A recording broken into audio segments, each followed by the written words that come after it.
Hello दोस्तों, welcome to horror vibes. आज मैं आपको कैंपिंग से रिलेटेड कुछ घटनाएं बताने वाला हूं।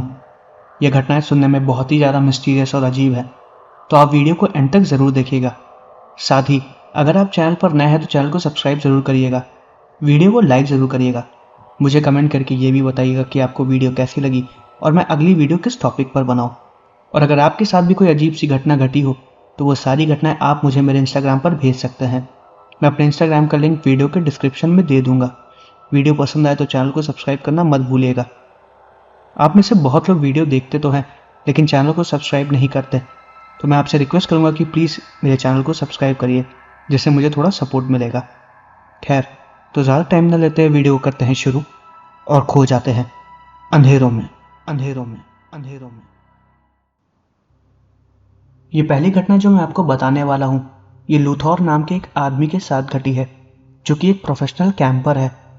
वो हर अजीब अजीब जगह पर कैंपिंग करने के लिए जा चुके हैं। ये घटना मुझे रेडिट से मिली है और अब आगे की घटना मैं आपको लूथौर के पॉइंट ऑफ व्यू से बताऊंगा। मेरा नाम लूथौर है। मुझे अजीब जगह पर कैंपिंग करना बहुत ही ज़्यादा अच्छा लगता है, या आप लोग ये भी कह सकते हैं कि मैं एक एक्सप्लोरर हूँ जो अलग अलग जगह पर कैंपिंग करता हूँ। मुझे कैंपिंग करना बहुत पसंद है। ज़्यादातर तो मैं अकेले ही कैंपिंग करता हूँ, लेकिन कभी कभी मेरे साथ मेरे दोस्त लोग भी चले आते हैं। ये घटना 1999 की है। उस दिन मैं ब्राज़ील के जंगलों में कैंपिंग करने के लिए गया हुआ था। जगह काफ़ी ज़्यादा अच्छी थी। बहुत लोगों ने मुझे उस जगह के बारे में बताया था। ये बताया था कि रात में वहाँ का नज़ारा बहुत ही ज़्यादा अच्छा लगता है। कैंपिंग करते वक्त मुझे अपनी डायरी लिखना बहुत पसंद है। मैं उसमें हर चीज़ के बारे में लिखता हूँ। मैंने उस रात में उस जंगल में जो भी एक्सपीरियंस किया उसके बारे में भी अपनी डायरी पे लिखा, और ये बहुत ही ज़्यादा भयानक एक्सपीरियंस था। मैं उस जंगल में करीबन 2 से 3 दिन तक रहा था और मैंने कैंपिंग की थी, और वहाँ पर जो भी मैंने अजीब सी चीज़ एक्सपीरियंस की थी वो आज मैं आपको बताऊंगा। नवंबर 1999, ये उसी रात की घटना है। ब्राज़ील के उन जंगलों में मैं पहली बार गया हुआ था। हालांकि मैंने उस जगह को ढूंढ लिया था जहाँ पर मैंने कैंपिंग के बारे में सुना था। कहते हैं कि रात में वहाँ पर बहुत ही ज़्यादा अजीब सी खुशबू आती है, जो वहीं पर पाए जाने वाले किसी पेड़ की खुशबू होती है, जिसको अभी तक प्रॉपरली एक्सप्लोर भी नहीं किया गया है। हालांकि इसके बारे में मैंने पहले बहुत बार सुना था, लेकिन मैंने सोचा कि इस बार मैं उन जंगलों में जाके आखिर उस पेड़ के कुछ सैंपल्स कलेक्ट करूं और उसके बारे में और भी ज़्यादा इन्फॉर्मेशन कलेक्ट कर सकूं। पहले दिन जब मैं उस जंगल में गया था तो वहाँ पर बहुत ही ज़्यादा शांति थी। आमतौर में रात पे जो कीड़े मकोड़े होते हैं उनकी आवाज़ तो मुझे आ रही थी, लेकिन फिर भी एक अजीब सा माहौल महसूस हो रहा था। मैं जिन पेड़ों के बीच में अपने कैंप को लगाया हुआ था वो काफ़ी ज़्यादा बड़े थे। उन दोनों के बीच में एक बहुत बड़ा सा एरिया भी था। उनमें से एक पेड़ के बगल में ही मैंने अपने कैंप को सेटअप किया था। मैं जंगल के ज़्यादा अंदर नहीं गया था क्योंकि मुझे वहाँ के बारे में इतना नॉलेज नहीं था, और उस वक्त मैं अकेला था और अपने साथ किसी भी गाइड को लेकर नहीं आया था। मुझे उस वक्त रात में नींद नहीं आ रही थी। मैंने अपनी कैंप फायर को जलाया और फिर रात में उसी कैंप फायर की रोशनी में कैंप के बाहर बैठ के अपनी किताब को लिखने लगा और वहाँ के बारे में नोट्स बनाने लगा। हालांकि जिस पौधे को ढूंढने के लिए मैं आया था वो तो मुझे नहीं मिला, लेकिन वहाँ का एक्सपीरियंस बहुत ही ज़्यादा अच्छा था। रात में उस जंगल में काफ़ी ज़्यादा ठंड थी। कीड़े मकोड़ों की आवाज़ भी आ रही थी। शायद बगल में एक छोटा सा पानी का झरना भी था, जिसकी बहने की आवाज़ मुझे साफ साफ सुनाई दे रही थी, लेकिन रात के अंधेरे में वो मुझे दिख नहीं रहा था। तभी मुझे अपने कैंप के पीछे से करीबन 100 से 200 मीटर दूर एक हल्की सी आवाज़ सुनाई दी। उस आवाज़ को सुनते ही मैं उस तरफ घूमा। मुझे कुछ भी नहीं समझ में आया कि आखिर वो आवाज़ थी किसकी। मेरे पास रिवॉल्वर थी जिसका लाइसेंस मेरे पास था। मैंने तुरंत उसे अपने बैग से बाहर निकाल लिया और उसी तरफ देखने लगा जिस तरफ से मुझे आवाज़ आई थी। कुछ देर तक तो मुझे ना दोबारा कोई आवाज़ सुनाई दी और ना ही कुछ दिखाई दिया, लेकिन उसी अंधेरे में जब मैंने गौर से देखा तो मुझे एक रोशनी दिखाई दी। जब मैं दूर से उसे देख रहा था तो वो शायद आग की रोशनी थी। वहां पर आग जल रही थी। जब मैंने ढंग से देखने की कोशिश की तो मुझे ऐसा लगा कि शायद वहां कोई कैंप फायर जला के बैठा हुआ है। मुझे बिल्कुल भी समझ में नहीं आ रहा था कि आखिर इतनी रात में जंगल में यहाँ पर कोई कैंप करके क्यों बैठा होगा, लेकिन फिर बाद में मुझे समझ में आया कि अगर मैं यहाँ पर आ सकता हूँ तो शायद मेरी तरह कोई और एक्सप्लोरर भी वहाँ पर हो। लेकिन मुझे उसे डराने का बिल्कुल भी शौक नहीं था। मैं अचानक से उसके पास नहीं गया। वरना शायद वो अपनी सेफ्टी के लिए मुझे किसी तरीके का नुकसान पहुंचा सकता था, क्योंकि जंगल में काफ़ी ज़्यादा अंधेरा था। तो मैंने सोचा कि मैं एक बार जाके उसको देखूं, और अगर वो मुझे कुछ सही आदमी लगा तो मैं डेफिनेटली उससे बात करूंगा, और शायद वो मुझसे पहले भी यहाँ पर कई बार आ चुका होगा, तो मैं उससे बात करके यहाँ के बारे में कुछ जानकारी लूंगा। मैंने अपने कैंप को वहीं पर छोड़ा और धीरे धीरे उस रोशनी की तरफ बढ़ता जा रहा था।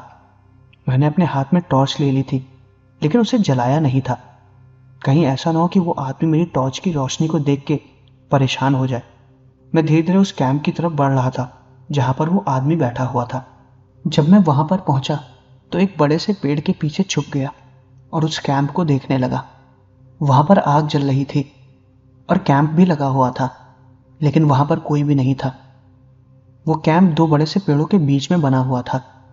बहुत ताज्जुब की बात थी, अभी मैंने उस आदमी को यहाँ पर बैठे हुए देखा था, और कुछ ही देर में वो आदमी कहाँ चला गया मुझे समझ में नहीं आया, क्योंकि मैं नीचे की तरफ देख के धीरे धीरे आगे बढ़ रहा था। तो हो सकता है कि जब मेरी नज़र उससे हटी हो तो वो आदमी वहां से चला गया हो। मैं काफ़ी देर तक उसी पेड़ के पीछे खड़ा था, लेकिन वो आदमी नहीं आया। मुझे लगा कि शायद वो अपने कैंप के अंदर सोने के लिए चला गया होगा, इसलिए मैं सोचा कि दोबारा अपने कैंप में वापस चला जाऊं, क्योंकि मुझे वहां पर खड़े हुए करीबन 15 मिनट से ज़्यादा हो चुके थे। मैं अपने कैंप के पास वापस चला गया। मैं धीरे धीरे जब अपने कैंप के पास जा रहा था तो मैंने देखा कि मेरे कैंप के पास एक आदमी खड़ा हुआ है जो कि अंधेरे में जा रहा है। ये देख के मैं एकदम डर गया था। मुझे लगा कि शायद मेरा कोई पीछा कर रहा है, तो मैं कुछ देर तक एक बड़े से पेड़ के पीछे छुपा हुआ था और अपने कैंप को देख रहा था। इस वक्त मेरी पोजीशन ऐसी थी कि मैं दोनों कैंप्स के बीच में बैठा हुआ था। ना ही मैं उस आदमी के कैंप की तरफ जा सकता था और ना ही अपने। मैं करीबन आधे घंटे तक अपने कैंप के पास बैठा था, लेकिन मुझे उस अंधेरे में कोई भी दोबारा नहीं दिखा और मैं भी चुपचाप अंधेरे में ही बैठा हुआ था। यह मेरा कोई वहम नहीं था, मैंने सच में वहां पर किसी आदमी को देखा था जो कि मेरे कैंप से होते हुए अंधेरे की तरफ गया है। करीबन आधे घंटे तक बैठने के बाद जब मेरे कैंप के पास कोई भी नहीं आया तो मैं धीरे धीरे चुपचाप अपने कैंप के पास गया और मैंने देखा कि वहां पर कोई भी नहीं है। सब कुछ एकदम ठीक है। वहां पर एक और आदमी के फुटप्रिंट्स के निशान थे जो कि हूबहू मेरे जूते से मिल रहे थे। ये बड़ी ताजुब की बात थी, क्योंकि मेरे जूते काफी ज्यादा अलग थे। हूबहू एक ही कंपनी के जूते के फुटप्रिंट्स होना बहुत ताजुब की बात थी, लेकिन उस चीज को मैंने इग्नोर किया और अपने कैंप के पास चुपचाप बैठा रहा। थोड़ा बहुत डर लग रहा था, इसलिए मैंने अपनी रिवॉल्वर को अपने हाथ में ही रखा हुआ था और अपने कैंप की फायर को बुझा दिया। कैंप की फायर को बुझाने के साथ साथ मैं उस कैंप के फायर की तरफ भी देख रहा था जहां पर मैं गया था, और वो रोशनी अभी भी आ रही थी। मैंने अपने कैंप के फायर को बुझा दिया और अंधेरे में मुझे दूसरे कैंप की जलते हुए फायर की रोशनी दिखाई दे रही थी, लेकिन करीबन 15 सेकंड बाद वो कैंप की रोशनी भी चली गई और एकदम अंधेरा हो गया। मैं चुपचाप अपने कैंप में चला गया और मैंने डायरी में टॉर्च चलाते हुए हर एक चीज लिखी और उसके बाद मैं सो गया। अगले दिन मैंने उस एरिया को और भी ज्यादा एक्सप्लोर किया और उस पेड़ की तलाश भी की जिसके सैंपल्स लेने मैं वहां पर आया था, लेकिन मुझे वो पेड़ नहीं मिला। हालांकि रात में मुझे ऐसी कोई अजीब सी खुशबू भी नहीं आई जिसकी तारीफ मैंने सुनी थी, लेकिन वहां का मौसम बहुत ही ज्यादा प्यारा था। वहां पे अच्छी अच्छी चीजें भी थी जिसके बारे में मैंने अपनी डायरी में लिखा। कुछ ऐसे हर्ब्स भी मिले थे जिनके सैंपल्स को मैंने कलेक्ट किया और मैं आगे उन पर रिसर्च भी करने वाला था। ये सब करते हुए मैं रात के इंसिडेंट्स के बारे में भी सोच रहा था, और फिर मैं दोबारा उसी लोकेशन पर गया जहां पर मैंने उस कैंप को देखा था। लेकिन जब मैं अपने कैंप के पीछे वाले हिस्से में दोबारा वहीं पर जाने लगा तो मुझे वो एरिया मिला ही नहीं, वो गायब हो चुका था। ये बिल्कुल भी ताजुब की बात नहीं थी, वो कैंप वहीं पर ही था। अचानक से वो कैंप कहाँ गायब हो गया मुझे कुछ समझ में नहीं आ रहा था। कैंप के अलावा तो मुझे वो एरिया भी नहीं मिल रहा था जहां पर मैंने उस कैंप को देखा था। वो मेरा कोई वहम नहीं था। खैर उस चीज पर मैंने फिर ज्यादा ध्यान नहीं दिया, क्योंकि मुझे मेरा काम जल्दी से जल्दी निपटा के यहां से निकलना था। एक रात मुझे और वहां पर रुकना था। मेरा कैंप उसी जगह सेटअप था। मैंने दोबारा अपनी कैंप फायर को जला दिया क्योंकि अंधेरा हो गया था, और पूरे दिन की एक्टिविटी को भी अपने डायरी में नोट कर लिया था। उस वक्त रात के करीबन 10 या 12 बज रहे थे। तभी मैंने सोचा कि मैं जल्दी से अपना सारा काम निपटा के सो जाऊं, क्योंकि अगले दिन सुबह मुझे उठना था। मैंने सारे काम को निपटाया। मेरे पास एक बियर की बोतल भी थी जो कि पूरी तरीके से गर्म हो चुकी थी। मैंने किसी तरह उसको पिया और उस खाली बोतल को मैंने अंधेरे में ही फेंक दिया। वो जाके किसी पेड़ से लड़ा और टूट गया। करीबन 15 मिनट बाद उसके बाद मैं दोबारा अपने कैंप के अंदर चला गया और अपने कैंप फायर को बुझा के सो गया। लेकिन फिर 10 मिनट बाद मुझे एक अजीब सी आवाज़ आई। वो आवाज़ किसी चीज़ की नहीं, एक बॉटल के टूटने की ही थी। मैं उस आवाज़ को सुन के तुरंत उठ गया। मैंने देखा कि वो आवाज़ कहीं और से नहीं, वहीं से आई थी जहाँ पर मुझे पिछली रात में वो कैंप नज़र आया था। जब मैंने दोबारा पीछे की तरफ देखा तो मुझे वहाँ पे दोबारा आग जलती हुई नज़र आ रही थी। मैंने अपनी रिवॉल्वर को तुरंत बाहर निकाला और चुपचाप इस बार धीरे धीरे उस कैंप की तरफ भागते हुए गया। मैंने देखा कि वहाँ पर एक आदमी कैंप फायर को बुझा रहा था और वो कोई और नहीं, हूबहू मेरे ही जैसा आदमी था। तब मैंने दोबारा उसके कैंप को देखा। उसके कैंप का कलर नीला था, जो कि सेम टू सेम मेरे ही कैंप के कलर जैसा था। और पिछली रात भी मैंने उसी कैंप को वहां पर देखा था जिसका कलर नीले रंग का था। ये देख के मैं तो एकदम हैरान हो गया। मुझे कुछ भी समझ में नहीं आ रहा था कि आखिर मैं जो कुछ भी देख रहा हूँ वो सच है या मेरा वहम। वो आदमी मेरी आंखों के सामने ही कैंप फायर को बुझा के कैंप के अंदर चला गया और उसकी शक्ल हूबहू मुझसे मिल रही थी। ये अजीब सा इल्यूजन वहां पर जो क्रिएट हो रहा था, मैंने साफ साफ उसे देखा। ये जो कुछ भी वहां पर घट रहा था, ये मेरी आंखों से मुझे साफ साफ नजर तो आ रहा था, लेकिन मैं उस पर विश्वास नहीं कर पा रहा था। मैं कुछ देर तक उन्हीं दो बड़े से पेड़ों के बीच में बैठा रहा।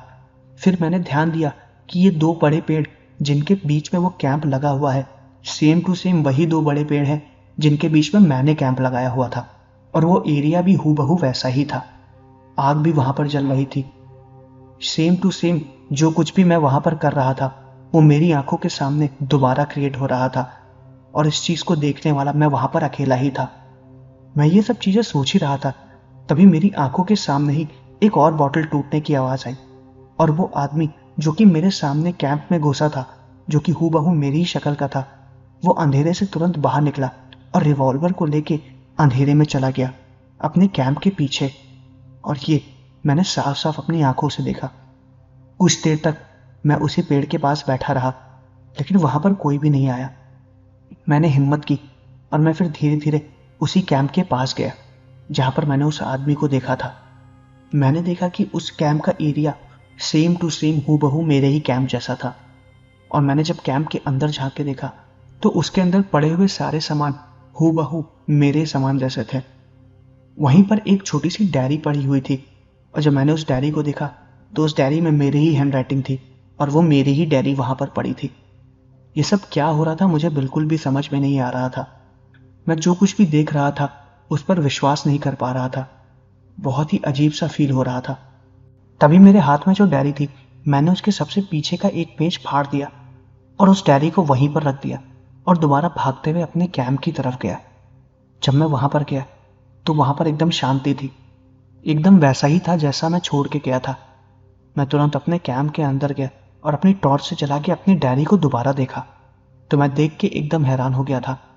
मेरी डायरी के पीछे वाला पन्ना फटा हुआ था, और जब मेरे हाथ में जो पन्ने का टुकड़ा था उसके कटे हुए साइज को मैंने सेम टू सेम अपनी डायरी के कटे हुए साइज से मैच किया तो वो एकदम डिट्टो मैच हो गया। मुझे ये बात समझ में आ गई थी कि वहां पर जो कुछ भी घट रहा है वो हूबहू वैसा ही घट रहा है जैसा मेरे साथ हो रहा है। और जो दूसरा आदमी है जो कि मुझे ढूंढने की कोशिश कर रहा है, उसको भी ये चीज पता चल चुकी है कि मैं यहां पर हूं। लेकिन वहां पर ऐसा सिचुएशन क्रिएट हो रहा था कि हम दोनों एक दूसरे से मिल नहीं पा रहे थे। काफी देर तक मैं वहीं पर ही था।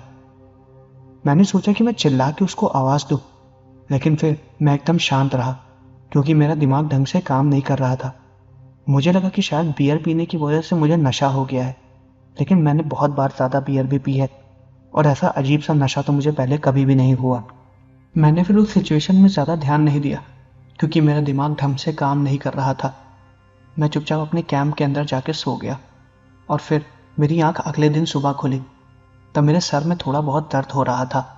मैं तुरंत अपने कैंप से बाहर निकला और दोबारा भागते हुए मैं उसी जगह पर गया जहां पर मैंने कल रात में उस कैंप को देखा था, लेकिन मुझे वो जगह दोबारा नहीं मिली।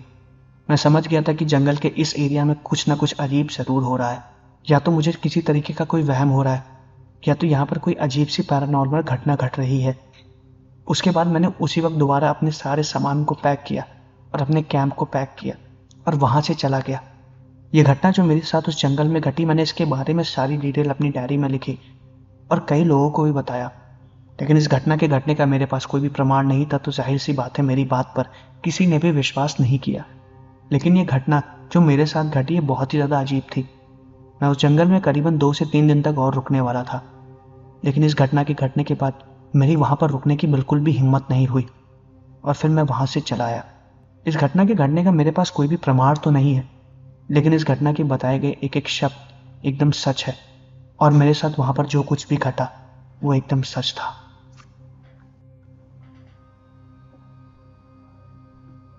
तो दोस्तों, ये थी कैंपिंग से रिलेटेड पहली घटना। अब मैं आपको दूसरी घटना बताने वाला हूँ, लेकिन दूसरी घटना शुरू करने से पहले मैं आपको बता दूं कि अगर आपको ये घटना पसंद आई है तो प्लीज़ अभी चैनल को सब्सक्राइब करिए, बेल आइकन को दबा लीजिए और नोटिफिकेशन बेल को ऑन कर लीजिएगा, ताकि मैं जब भी कोई नई वीडियो अपलोड करूं तो आपको सबसे पहले पता चल जाए। तो शुरू करते हैं आज की दूसरी घटना को।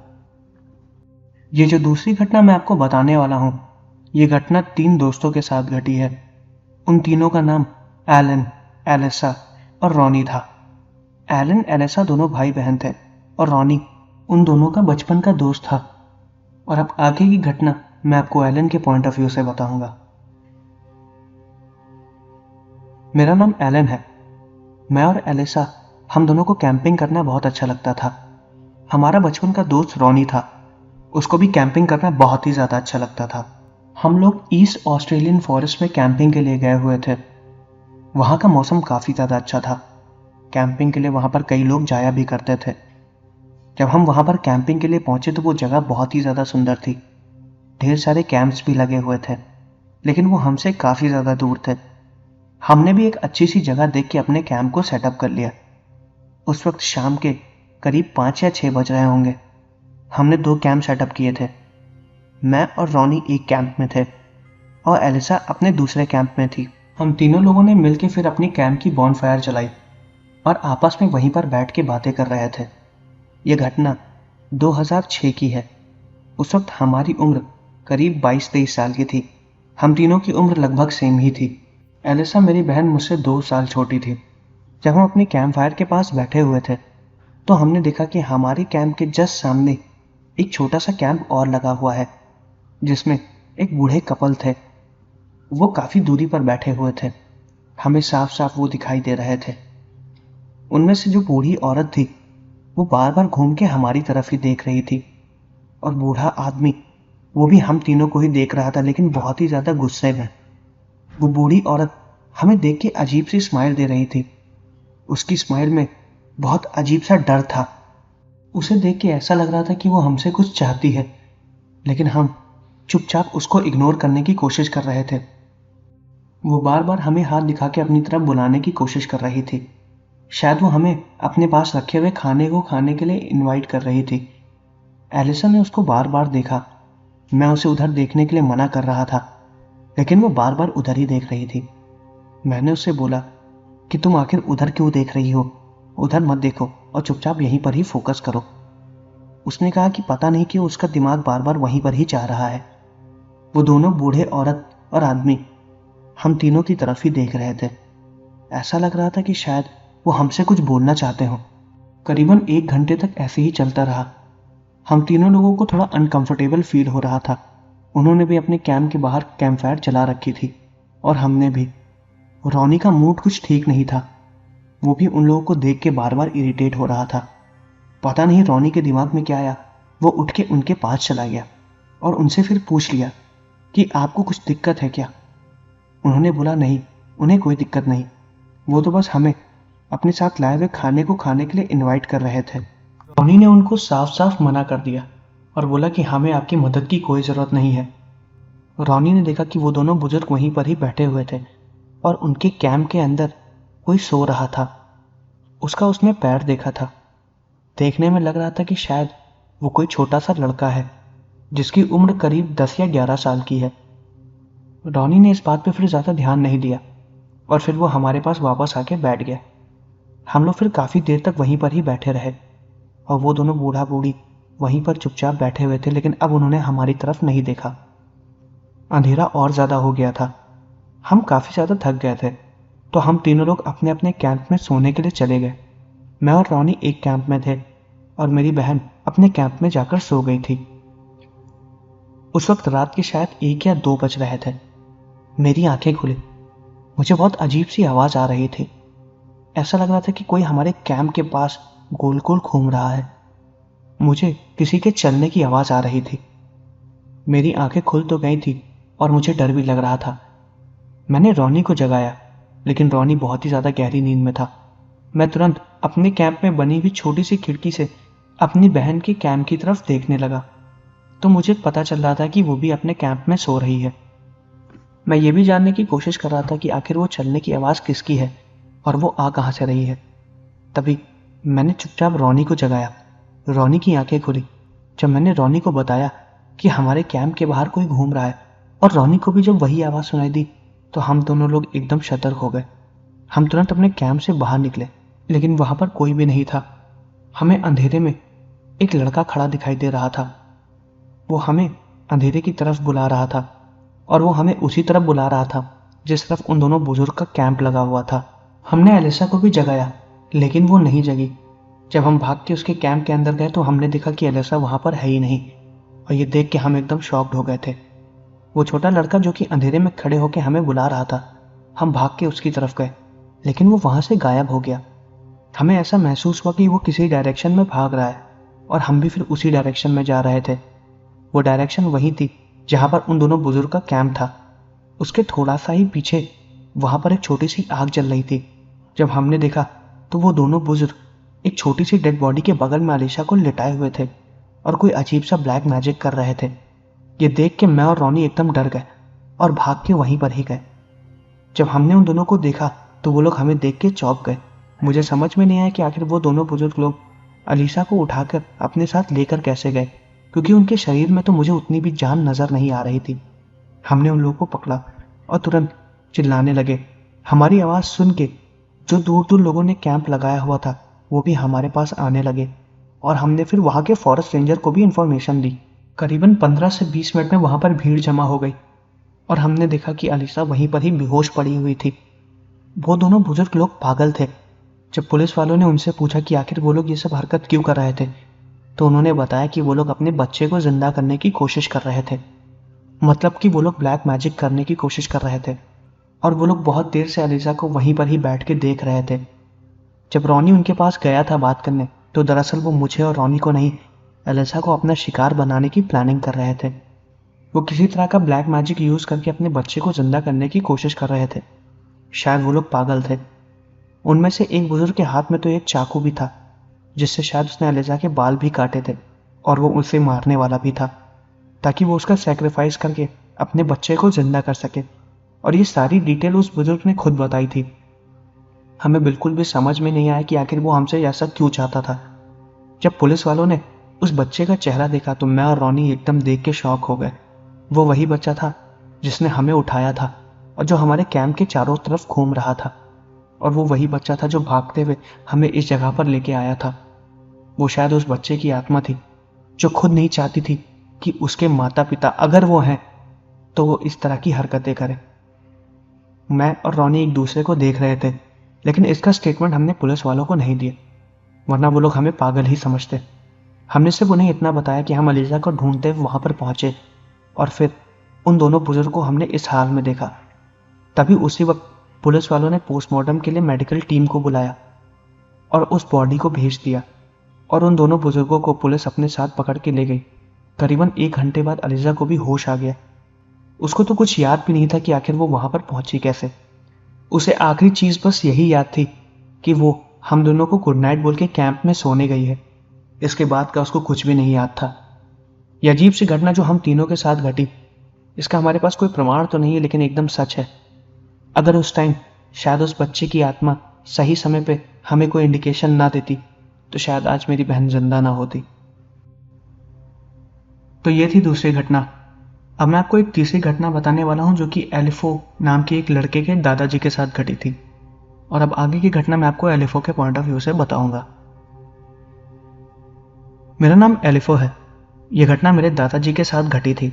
हालांकि ये घटना उन्होंने मुझे तब बताई थी जब उनकी तबीयत बहुत ज़्यादा ख़राब थी। मुझे ये नहीं पता कि ये घटना सच है या झूठ, लेकिन जिस हिसाब से वो इस चीज़ को बता रहे थे मुझे तो ये एकदम सच ही लग रही थी। दरअसल मेरे दादाजी कनाडा के फॉरेस्ट के एक रेंजर थे। वो काफ़ी ज़्यादा पुराने रेंजर थे, तो जहाँ पर उनकी पोस्टिंग थी वहाँ का उनको एक एक लोकेशन बहुत अच्छे से पता था। वो अक्सर रात में उसी लोकेशन पर कैंपिंग भी किया करते थे और देर तक वहीं पर ही रहते थे। वहाँ पर वो बहुत बार कैंपिंग कर चुके हैं। उनका रिटायरमेंट होने वाला था, शायद 1 या 2 महीने ही बाकी थे। हर बार की तरह वो कैंपिंग लगा के अपनी ही लोकेशन पर बैठे हुए थे। उनको कैंप करना बहुत ही पसंद था। उस वक्त रात के शायद 9 या 10 बज रहे होंगे। वो अपना सैंडविच खा रहे थे और शायद वाइन भी पी रहे थे। वो शायद उनकी आखिरी कैंपिंग भी हो सकती थी, इसीलिए वो एक्सपीरियंस बहुत अच्छे से गेन करना चाहते थे। उन्होंने बताया कि रात के करीब 2:30 बजे उनके पास एक आदमी आया। उस आदमी ने भी फॉरेस्ट रेंजर की ही वर्दी पहन रखी थी और दिखने में काफ़ी ज़्यादा यंग लग रहा था। उस आदमी के पास आते ही दादाजी को एक अजीब सी बू आने लगी, ऐसी बू जैसे कोई चीज़ बहुत बुरी तरीके से सड़ गई हो। दादाजी ने उससे पूछा कि तुम यहाँ पर क्या कर रहे हो और इतनी रात में तुम्हारी पोस्टिंग कहाँ पे हुई है। उसने अपनी सारी डिटेल दी। दादाजी ने वॉकी टॉकी पे उसे वेरीफाई भी किया और वो सारी डिटेल एकदम सही थी। फिर वो आदमी भी दादाजी के साथ ही बैठा हुआ था और काफ़ी देर तक उन्होंने उससे बात की। लेकिन उस आदमी से बात करते वक्त दादाजी को वो अजीब सी बदबू लगातार आई जा रही थी। उन्होंने उस आदमी से भी पूछा, क्या तुमको कोई अजीब सी स्मेल आ रही है? उसने कहा, नहीं, मुझे ऐसा कुछ भी नहीं लग रहा है। फिर दादाजी ने उस बात को इग्नोर किया और फिर वो उसके साथ बैठ के बात करने लगे। उस आदमी ने यह बताया कि दादाजी के जाने के बाद इस लोकेशन का चार्ज उसी आदमी को दे दिया जाएगा और दादाजी फिर उस आदमी को उस लोकेशन के बारे में एक एक चीज़ बता रहे थे। हालांकि उनके वॉकी टॉकी पर बार बार कोई इन्फॉर्मेशन भी आ रही थी, लेकिन दादाजी उसको लगातार इग्नोर करके उसी आदमी से बातें कर रहे थे। करीब आधे घंटे तक दोनों लोगों ने बात की, लेकिन जब वो स्मेल दादाजी को बर्दाश्त नहीं हुई तो वो अपनी जगह से खड़े हो गए और दादाजी ने उस आदमी से कहा कि तुम यहीं पर रुको, मैं ज़रा देख के आता हूँ कि आखिर ये बदबू आ कहाँ से रही है। वो बदबू एक बड़े से झाड़ियों के पीछे से आ रही थी। जब दादाजी उस तरफ अपनी रिवॉल्वर तानते हुए आगे बढ़े तो उन्होंने देखा कि वहाँ पर एक डेड बॉडी पड़ी है जो कि एक फॉरेस्ट रेंजर की है। और वो देख के हैरान हो गए। वो डेड बॉडी उसी फॉरेस्ट रेंजर की थी जो उनके साथ बैठा हुआ था। वो तुरंत पीछे की तरफ घूमे, लेकिन उन्होंने देखा कि वहाँ पर वो आदमी है ही नहीं। ये देख के वो एकदम हैरान हो गए। वो तुरंत भाग के अपने कैंप के पास गए और अपने वॉकी टॉकी को उठाया, जिस पे ये इन्फॉर्मेशन आ रही थी कि जो डिटेल दादाजी ने प्रोवाइड कराई थी वो एकदम सही थी, लेकिन वो आदमी पिछले 2 दिन से लापता है। वो नया रेंजर था जो कि दादाजी की जगह अपॉइंट भी हुआ था, लेकिन उसके बारे में जंगल में किसी को कोई भी डिटेल नहीं मिल रही थी। दादाजी ने सारी इन्फॉर्मेशन फिर वॉकी टॉकी पर पास की और वहाँ पर जितने भी लोग उस वक्त इमरजेंसी के लिए मौजूद थे सब वहीं पर आ गए। उन्होंने देखा कि उस आदमी को किसी जानवर ने बहुत बुरी तरीके से घायल करके मार दिया था और उसके शरीर पे पंजों के निशान भी बने हुए थे। हालांकि दादाजी को ये साफ साफ पता था कि उस एरिया में कहीं भी कोई जानवर नहीं है, तो इसका यही एक रीज़न होता है कि किसी ने मार के उसको या तो वहाँ पर डाला होगा या फिर इस जंगल में कोई ऐसा जानवर है जिसके बारे में वहाँ के फॉरेस्ट रेंजर्स को पता नहीं है। अगर वो जंगल इतना खतरनाक होता तो दादाजी शायद वहाँ पर कैंप ना लगाते। दादाजी ने अपने रिकॉर्ड में ये भी मेंशन किया कि इस आदमी की आत्मा वहाँ पर बैठ के उनसे बात भी कर रही थी। हालांकि इस चीज़ को सबने बहुत ही ज़्यादा लाइटली लिया, लेकिन दादाजी के साथ घटी ये घटना एकदम सच थी और मुझे पता है दादाजी इस बारे में झूठ नहीं बोल रहे थे। उन्होंने सच में उस रात में उस हॉरर इंसिडेंट्स को एक्सपीरियंस किया था। उन्होंने ये भी बताया कि इस घटना के बाद उनके ऑफिसर्स ने उस जानवर को बहुत ढूंढने की कोशिश की, लेकिन वहाँ पर किसी भी जानवर के कोई भी फुटप्रिंट्स नहीं मिले थे और ना ही ऐसे कोई और फुटप्रिंट्स थे जिससे ये पता चले कि आखिर उस सोल्जर की बॉडी को वहाँ पर ला के रखा किसने था, क्योंकि वहाँ पर सिर्फ उस सोल्जर के ही फुटप्रिंट्स थे और दादाजी के फुटप्रिंट्स जो कि वहाँ पर जाते रहते थे।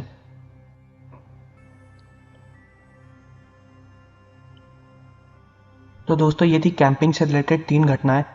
मैं आशा करता हूँ कि आपको वीडियो पसंद आई होगी। अगर आपको वीडियो पसंद आई है तो चैनल को सब्सक्राइब करना मत भूलिएगा। वीडियो को लाइक ज़रूर करिएगा। मुझे कमेंट करके ये भी बताइएगा कि आपको वीडियो कैसी लगी और मैं अगली वीडियो किस टॉपिक पर बनाऊँ। तो मिलते हैं अगले वीडियो में।